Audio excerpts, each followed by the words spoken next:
প্রসঙ্গক্রমে বলি, এখানে এই নূহ আলাইহিস সালামের এই ঘটনার মধ্যে একটা রূপক, খুব রঙিন, চমকপ্রদ একটা ঘটনা বলে, যে এক বুড়িকে বাঁচানোর কথা ছিল, যে বন্যা শুরু হলে আমি তোমাকে নিয়ে যাব, কিন্তু নূহ আলাইহিস সালাম ভুলে গেছেন।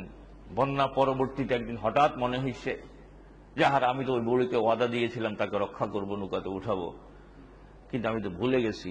যাই দেখেছি বুড়ি দিব্যি আরামে আছে, বন্যার কোনো চিহ্ন নাই। কেমন? নূহ আলাইহিস সালামকে দেখে বুড়ি আরো খুশি হয়ে বলছে, ও তুমি আমাকে নিতে এসছো, তুমি আমাকে নিতে এসছো। নূহ আলাইহিস সালাম নাকি অবাক হয়েছে। এভাবে একটা ঘটনা কি আপনারা শুনেননি? কথা কয় না।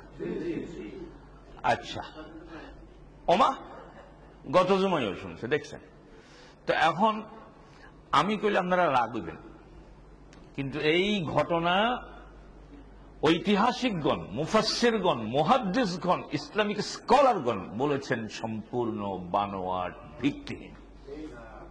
সম্পূর্ণ বানোয়াট, ভিত্তিহীন। তো একজনের বলছি, আর কত আল্লাহ কি পারেন না? আল্লাহ তো পারেন।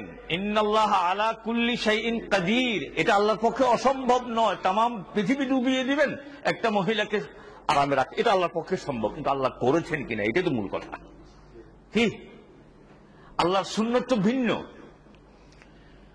তো এই জাতীয় বেশ কিছু রূপক কথা আছে, শুনতে খুব মজা লাগে, কিন্তু খুব মজাদার।